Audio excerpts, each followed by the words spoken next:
13h partout en Côte d'Ivoire, l'heure de votre journal, bonjour et bienvenue. Le vice-président Daniel Kablan-Duncan a échangé hier avec les présidents des commissions de l'UEMOA, Abdallah Bouraima, et de la CEDEAO, Jean-Claude Cassibrou. Des échanges qui ont porté principalement sur la coopération entre l'UEMOA et la CEDEAO à travers le secrétariat technique conjoint.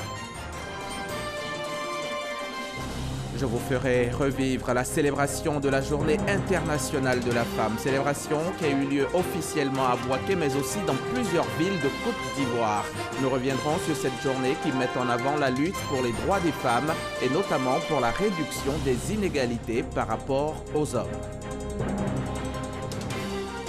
En Algérie, des centaines de milliers de manifestants sont une nouvelle fois descendus pacifiquement hier dans les rues d'Alger, d'Oran et Constantine pour protester contre la décision du président Abdelaziz Bouteflika de briguer un 5e mandat. Une grande mobilisation largement supérieure à celle des 2 derniers vendredis. On ouvre ce 13h au palais de la présidence de la République avec cette audience du vice-président. Hier, vendredi, Daniel Kablan-Duncan a échangé avec les présidents des commissions de l'UEMOA, Abdallah Bouraima, et de la CEDEAO, Jean-Claude Cassibrou. Des échanges qui ont porté principalement sur la coopération entre l'UEMOA et la CEDEAO à travers le secrétariat technique conjoint. Awatouré.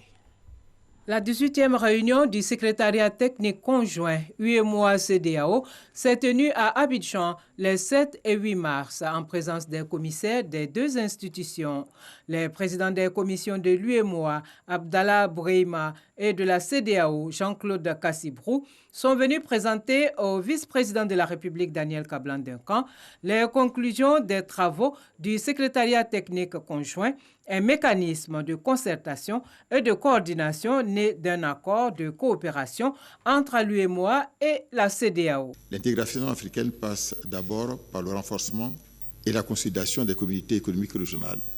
La coopération entre les commissions de l'UEMOA et de la CEDEAO vise à aller plus loin dans le processus d'intégration de notre sous-région, affirmé donc le 5 mai 2004 lors du 22e sommet des chefs d'État et de gouvernement de la CEDEAO. La coopération entre l'UEMOA et la CEDEAO vise à accélérer le processus d'intégration en Afrique de l'Ouest. Les points qui ont été évoqués concernent essentiellement les questions d'harmonisation entre la commission de l'UEMOA et la commission de la CEDEAO. Cette réunion du secrétariat conjoint nous a permis de passer en revue l'ensemble des questions qui couvrent les préoccupations de notre espace communautaire. Nous avons bénéficié vraiment des orientations du vice-président, de ses commentaires sur des questions capitales qui concernent vraiment la construction de cet espace communautaire, des questions qui touchent au marché commun, à la compétitivité, à la convergence, à l'harmonisation des politiques. La réunion du secrétariat technique conjoint est biannuelle. Son objectif, favoriser la coordination et la conduite cohérente du processus d'intégration régionale à travers une gestion harmonisée des chantiers d'intégration entre l'UEMOA et la CEDEAO. Je vous le disais en titre, hier, 8 mars 2019, c'était la Journée internationale des femmes. La célébration a eu lieu à Bouaké, dans le Bouaké, en présence de la première dame Dominique Ouattara.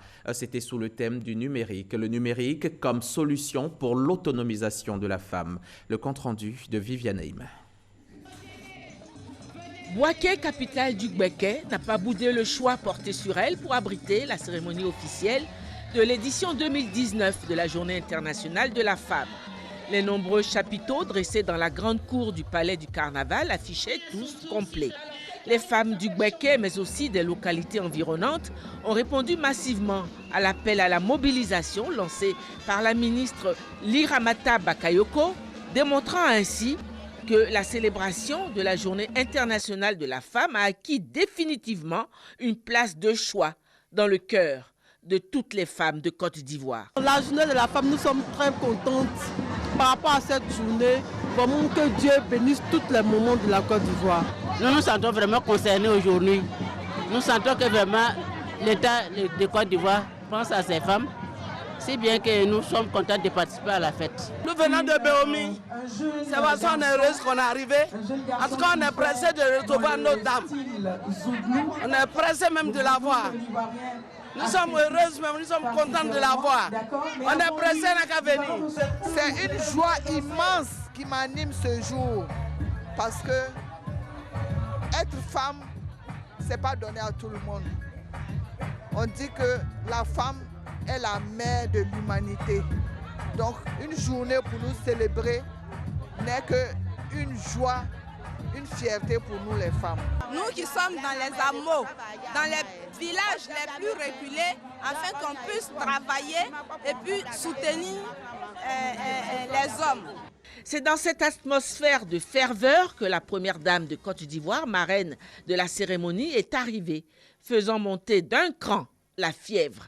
Et la présence, aux surprises, de la présidente fondatrice de l'ONG Servir, Henriette Konan-Bédié, est venue ajouter au symbolisme de cette célébration qui a démarré par les libations des chefs de canton Fafoué et canton Fari. Un grand défilé conçu pour magnifier l'évolution de la femme en Côte d'Ivoire a constitué l'attraction principale. Exécuté sur la musique des forces armées nationales, étaient en tête les femmes ministres du gouvernement. Le défilé mobilisait plus de 1000 femmes, classées selon leur secteur d'activité.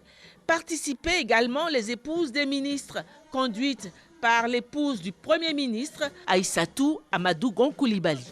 La vice-présidente du Sénat, la vice-présidente de l'Assemblée nationale, les femmes élues de Côte d'Ivoire, députés, maires, sénateurs, les femmes ambassadeurs, chefs de mission diplomatique, les femmes des différents métiers, filles étudiantes, en somme, une panoplie de professions et de titres révélateurs des progrès au niveau de la place de la femme dans la société ivoirienne. La fête a été aussi marquée par un autre acte de consécration de la femme ivoirienne, à savoir la décoration par la première dame de Côte d'Ivoire de 21 femmes du domaine informel méritantes dans leur domaine d'activité respectif. Si les femmes du Gbeke avaient le cœur à la fête depuis que l'annonce leur a été faite de l'arrivée de Dominique Ouattara dans leur ville, elles ont été comblées au-delà de leurs attentes par la quantité des dons en vivres et non-vivres d'une valeur de 255 millions de francs, au nombre desquels 350 ordinateurs destinés aux différentes associations féminines et aux étudiants de l'université de Bouaké, afin de promouvoir l'usage de l'ordinateur auprès des femmes ivoiriennes, comme le stipule le thème même de cette édition 2019, en ces termes, le numérique, une solution pour l'autonomisation des femmes. En plus des nombreux dons en vivres et non-vivres, une enveloppe d'un montant de 15 millions de francs en espèces est venue porter à 270 millions de francs le total des dons offerts par la première dame Dominique Ouattara à ses sœurs du Gbeke. Les femmes du Gbeke ont de leur côté offert à leur bienfaitrice 6 bœufs et un pagne traditionnel. Mais la fête ne pouvait être totale sans des pas de danse. Épaulée par sa sœur Henriette Konan-Bédié, la première dame de Côte d'Ivoire n'a pas boudé son plaisir au milieu de ses sœurs du Gbeke.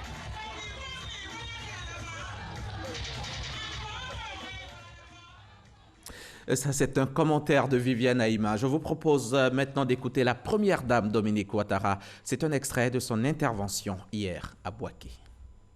La célébration de la journée de la femme est aussi l'occasion de mettre en lumière toutes les femmes qui contribuent, chacune à leur manière, au développement de notre beau pays. Et je voudrais de ce fait féliciter à nouveau les 20 femmes de Bouaké qui viennent d'être décorées pour leur mérite et leur implication dans le développement de leur ville. Bravo, bravo chères sœurs, pour les efforts et le travail remarquable que vous accomplissez chaque jour. Nous sommes très fiers de vous. J'ai le grand plaisir de vous annoncer aujourd'hui que le FAFSI, qui était doté jusqu'ici d'un capital de 10 milliards de francs CFA, va être augmenté à 12 milliards de francs CFA grâce à la confiance renouvelée du président de la République qui est le meilleur avocat des femmes. Chères sœurs de la région du Béquet, au total, ce sont 800 millions de francs CFA qui ont déjà été attribués à votre région pour vous permettre de développer vos activités. Aujourd'hui, à la faveur de la Journée internationale de la femme, je suis heureuse de vous annoncer qu'un montant additionnel de 300 millions de francs CFA est mis à votre disposition, ce qui fixera la somme totale du FAFSI pour la région du Béquet à 1,1 milliard de francs CFA. J'aimerais également profiter de cette occasion pour féliciter mes sœurs et mes filles de Bouaké pour le remboursement de vos crédits à hauteur de 98%. Je vous encourage à continuer sur cette voie afin que d'autres de vos sœurs puissent à leur tour bénéficier de cette aide. Et si à Bouaké, l'on a célébré officiellement la journée, hommage a été rendu aux femmes partout en Côte d'Ivoire. Hier, à Abobo, ici à Abidjan, le maire Ahmed Bakayoko a donné le sourire à des femmes en couche et au personnel soignant de 2 maternités. Le témoignage d'Abou Sanogo. C'est à la formation sanitaire urbaine à base communautaire à Abobo-Sagwe que le maire de la commune d'Abobo a débuté sa tournée. Ahmed Bakayoko s'y est rendu les mains chargées de présents. Des kits de maternité ont été offerts aux femmes ayant donné naissance à un enfant. Ce, à l'occasion de la Journée internationale des droits de la femme. Après Abobo-Sagwe, Ahmed Bakayoko a mis le cap sur le centre de santé urbain d'Abobo-Bessé pour apporter le sourire aux femmes en couche. C'est un moment de célébration pour toutes les femmes. Vous savez, je pense que la femme, la mère, la sœur, c'est le meilleur de nous-mêmes. Et c'est l'occasion donc de les célébrer. Nos mamans, nos mères, nos femmes ont porté nos vies, portent la vie, portent nos communes. Et ici à Bobo, je peux témoigner de ce que les femmes rythment la vie de la commune. Et en ce moment-là, en tant que maire de la commune d'Abobo, je voulais partager ce moment avec elles. Et j'ai pensé que les femmes qui sont au moment de donner la vie sont celles-là qu'on devait regarder avec plus d'attention. Après la visite de ces 2 centres de santé urbains, le maire de la commune d'Abobo, Ahmed Bakayoko, a parachevé sa tournée à Abobo quartier Bobila, chez la doyenne de la commune, Sidibé Oria, aujourd'hui âgée de 102 ans, et qui lui a prodigué de sages conseils suivis de bénédictions. À Yamoussoukro, la capitale politique de Côte d'Ivoire, la célébration de la journée de la femme a été placée sous le sceau de la reconnaissance du mérite. 150 agents de l'Institut national polytechnique Félix Houphouët-Boigny ont été décorés dans l'ordre du mérite de l'éducation nationale en présence du ministre de l'Enseignement supérieur et de la Recherche scientifique Albert Mabry Touakeus. Reportage RTI Bouaké, Kader Sogodogo. Amphithéâtre Ange-François Barry Battesti de l'Institut national polytechnique Félix Houphouët-Boigny de Yamoussoukro. Jour de fête. Les femmes sont à l'honneur. Le 8 mars leur est dédié. À l'instar des hommes de cette prestigieuse école d'ingénieurs, une soixantaine d'entre elles reçoivent la reconnaissance de la grande famille de l'éducation nationale.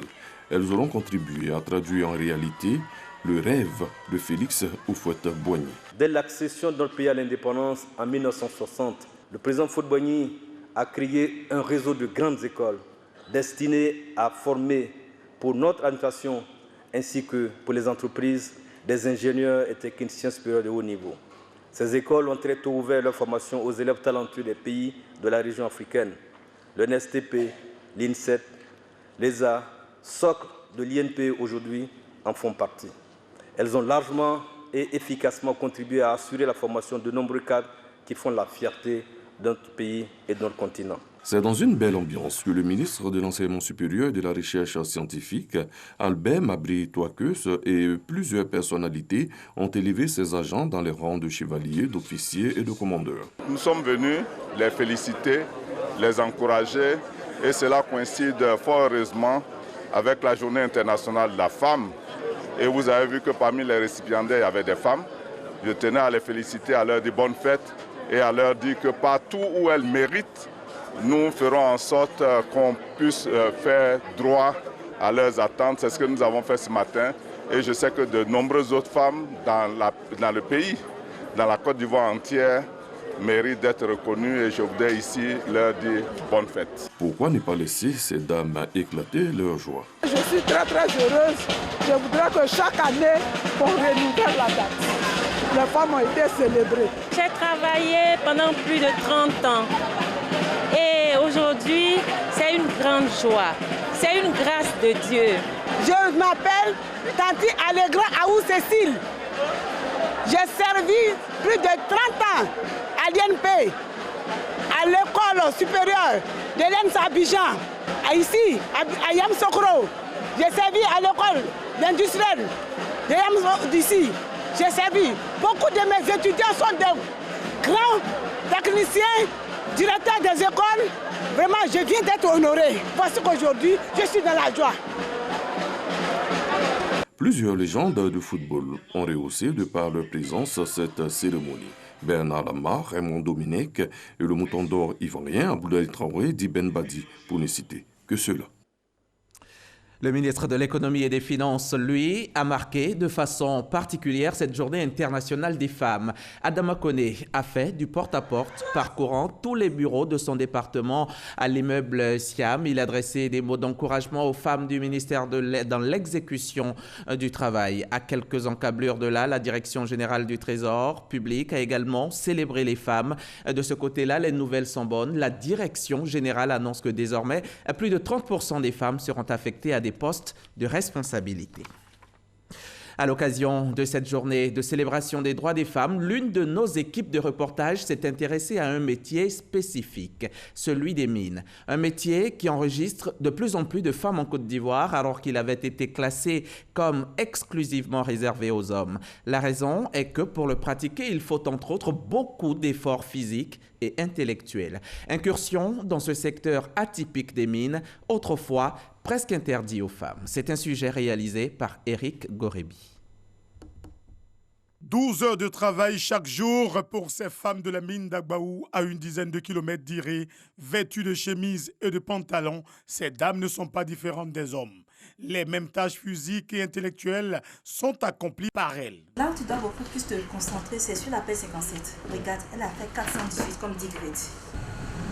Je voulais me comparer à des garçons. Travailler, pour ramener les garçons travaillent, à des machines. En tout cas, ça me plaît beaucoup. Donc, j'ai fait un effort pour apprendre cette machine. Comme des militaires, elles sont sur pied dès 4 heures du matin. Quand j'arrive tout le matin, tout d'abord je fais mon rapport. Après le rapport journalier, je dois me rendre dans le pit, pouvoir surveiller, pouvoir contrôler ou coordonner les activités de forage avec mon équipe bien sûr. Voilà. Lorsque la roche est dure et qu'on n'arrive pas à miner la roche facilement, il nous faut faire le forage pour pouvoir rendre la roche plus facile à excaver. 10 jours de travail pour 4 jours de repos, leur vie familiale n'est pas du tout facile. Mes 4 jours sont consacrés pour ma petite famille, c'est-à-dire mon mari et mes enfants. Ce n'est pas tous les conjoints qui sont aptes à accepter l'idée, à qui confier la charge des enfants, l'éducation des enfants. C'est vraiment pas évident. Donc c'est un métier vraiment difficile pour les dames. On va dire même que ce métier nous empêche d'être femmes. Parce qu'au-delà de tout ça, nous sommes enfermés ici. À l'instar de nos sœurs à Abidjan qui sont dans les bureaux, elles sont sous les talons, elles ont leur after-work, les week-ends, elles peuvent s'amuser. Nous, c'est quasi inexistant pour nous. Ce sont des choses qui se règlent au cas par cas. Souvent, quand l'époux est loin et qu'il n'a pas peut-être un travail qui lui permet de se déplacer, on demande aux femmes de faire en sorte de visiter de temps à autre, sinon à chaque fois qu'elles sont en repos, les époux. Maintenant, quand l'époux a un travail qui lui permet de se déplacer, on demande surtout aux uns aux autres de faire des regroupements dans la ville de Iré, qui est tout juste à côté de notre mine. Cependant, cette situation n'enlève rien à leur détermination. Celles qui sont ici réussissent bien. Elles sont parfois meilleures que certains hommes parce que, au-delà d'être productives, elles travaillent en toute sécurité. Elles sont très prudentes dans le travail, donc parfois elles ont de meilleurs rendements que les hommes. L'industrie minière en Côte d'Ivoire peut désormais compter avec les femmes. Un secteur pourvoyeur d'emplois qui recrutent diverses compétences. C'est un reportage signé Eric Goré depuis la mine d'Agbaou. Ici, à la Maison de la Télévision, à l'occasion du 8 mars, la Direction générale s'est souvenue des femmes agents de la RTI. Ces braves dames qui, pour la plupart, font fi de leurs obligations familiales pour servir en tout temps et dans la joie les auditeurs et téléspectateurs que vous êtes. En Côte d'Ivoire, la place réservée aux femmes dans les médias représente en moyenne moins de 15% de l'espace éditorial des journaux. Et pourtant, des femmes qualifiées, ce n'est pas ce qui manque sur la place. Mais ces dernières années, elles sont nombreuses, ces femmes qui se démarquent. Beaucoup d'entre elles sont même à des postes de responsabilité dans leurs différentes rédactions. Comment elles y sont parvenues? Rencontrent-elles des difficultés dans l'exercice de leurs fonctions? Et que pensent leurs collaborateurs de leur gestion quotidienne? Sephora Zegui et Ouattara Amadou Walter en ont rencontré quelques-unes. Elles sont femmes, jeunes et occupent des postes de responsabilité dans les médias. Parmi elles, Koni Touré, femme au parcours exemplaire. Koni, animatrice et directrice de programme radio, a débuté sa carrière tôt à 18 ans. Je venais d'avoir mon bac et j'avais la passion déjà pour la musique et ça m'a conduite naturellement vers ce métier-là. Et dès le moment où j'ai eu envie de le faire, je me suis lancée. Premier casting, ça a marché. Et puis, Elle est nommée directrice des programmes en 2018. Sous sa responsabilité, une équipe de 15 personnes, essentiellement des jeunes. Des collègues qui la jugent compétente et battante. Elle ne décide pas toujours seule, elle demande toujours l'avis de ses collaborateurs. On échange lors d'une réunion et on prend une décision. Donc, ce n'est pas une chef autoritaire. Dans son équipe, la parité est respectée. Une révolution dans le monde très masculin des médias. Koni, une dirigeante qui consacre plus de la moitié de son temps à son travail. Sa vie de famille, c'est son boulot. Ça demande tellement de sacrifices quand on est à un poste de responsabilité et quand on veut toujours tout bien faire, on oublie certains aspects de sa vie. Directrice des programmes, il a fallu batailler pour être reconnue dans un milieu où les femmes étaient absentes. Koni est devenue aujourd'hui un modèle de réussite pour une nouvelle génération de femmes. Bienvenue à Radio Côte d'Ivoire, une cinquantaine d'employés majoritairement composés d'hommes. Et si vous cherchez la patronne, la voici. Sali est l'une des rares femmes directrices présentes dans le milieu de la radio en Côte d'Ivoire. Elle débute en 2002. Pour ses collaborateurs, Sali est rigoureuse et aime le travail bien fait. Il y a quelques hommes qui ont encore ce complexe-là, qui n'aiment pas se faire diriger par des femmes. C'est un complexe pour moi. Et je pense que depuis qu'elle est là, parce qu'elle n'aime pas échouer, on a réussi sur beaucoup de choses. Grâce aux efforts consentis, Radio Côte d'Ivoire a gravi des échelons au niveau des audiences. Sali, une dirigeante qui n'a pas sacrifié sa vie personnelle. Pour une femme directrice de chaîne, en plus qui est une mère, j'allais dire au foyer, une maman, qui a aussi l'obligation de tenir un foyer, de s'occuper des enfants, vous comprenez que nos journées de travail se rallongent à la maison. Et quand vous venez au travail, vous devez oublier vos problèmes de foyer. Autre corps de métier dans les médias, la presse. La directrice de publication ici, c'est Mariam Touré. Nommée à la tête du journal depuis 2012, elle a su gagner la sympathie et le respect de ses collaborateurs. Pour en arriver là, Mariam a surmonté des préjugés. J'étais la seule femme. Mon objectif, c'était de faire comprendre à mon chef de service, c'est vrai, je suis femme, mais je peux faire la même chose que les hommes. Quand il s'agissait d'aller au charbon, tout et tout, vraiment, je n'avais pas peur. Après 16 années passées dans la presse dite écrite, Mariam s'est fait une place dans cette entreprise composée de 26 employés, dont 8 femmes. Aujourd'hui, en tant que directeur de publication, comme je le dis, tu es le garant du journal. Tu es l'interface entre le ministère et la rédaction. Donc, de ce fait, tu dois être informé de tout ce qui passe dans le journal. Elle est issue déjà du corps. Donc, étant anciennement de cette rédaction, je pense que la collaboration elle est parfaite.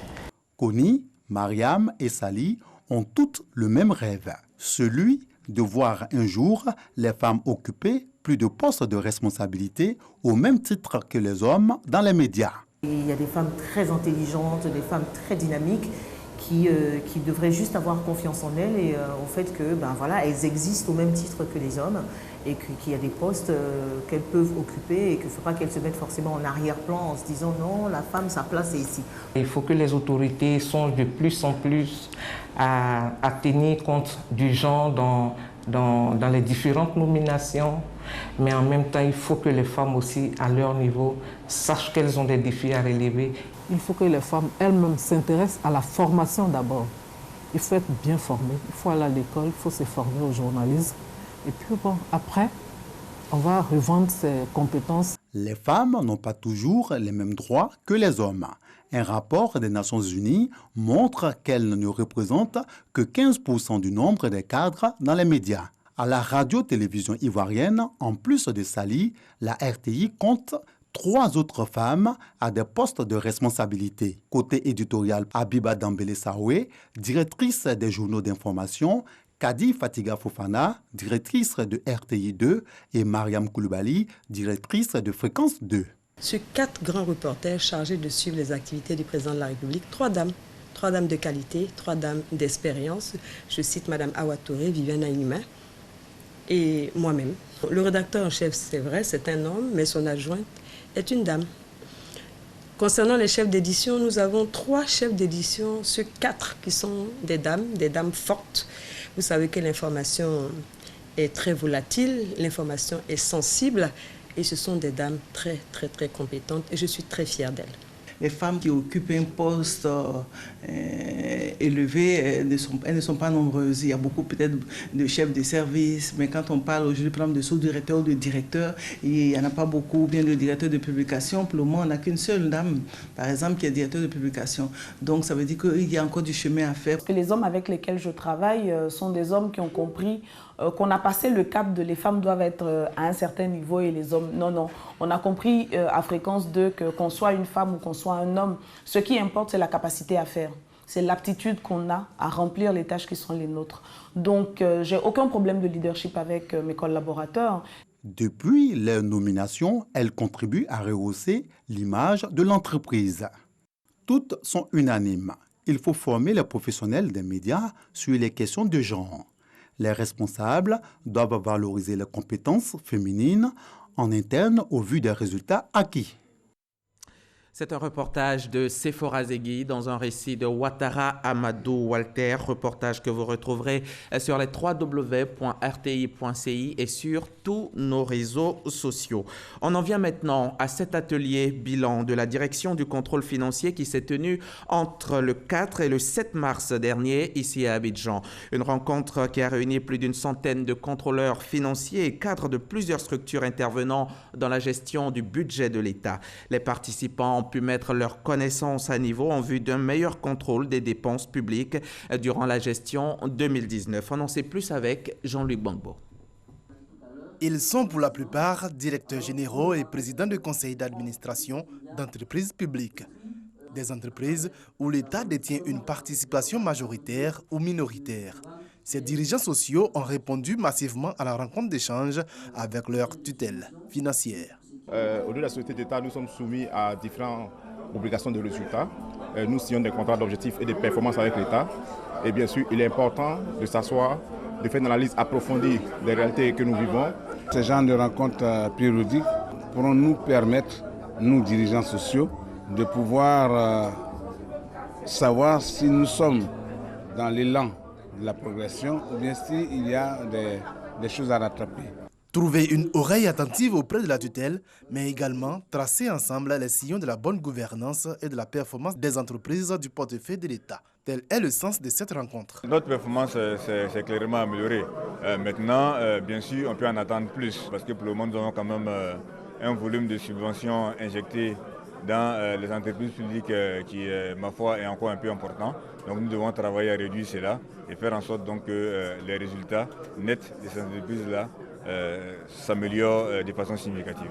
Le secrétaire d'État a encouragé les dirigeants sociaux à persévérer dans l'effort afin de garantir aux entreprises publiques un meilleur rendement et contribuer plus efficacement à l'essor économique de la Côte d'Ivoire. Les sociétés publiques ont notamment permis à l'État d'engranger 23,4 milliards de francs CFA de dividendes en 2018. En Algérie, des centaines de milliers de manifestants sont une nouvelle fois descendus pacifiquement dans les rues d'Alger, d'Oran et Constantine hier vendredi pour protester contre la décision du président Abdelaziz Bouteflika de briguer un 5e mandat très largement supérieur à celle des manifestations des 2 derniers vendredis à Alger. La mobilisation est difficile à chiffrer, les autorités ne donnant aucune évaluation du nombre de protestataires. Voilà qui referme cette édition. Merci à toute l'équipe technique et rédactionnelle qui m'a aidé à la préparer. Merci à la chef d'édition Michel Mambo, à Aurélia Droukoula, à vous aussi, chers téléspectateurs. À demain, ici, même heure, sur la chaîne Kérassi.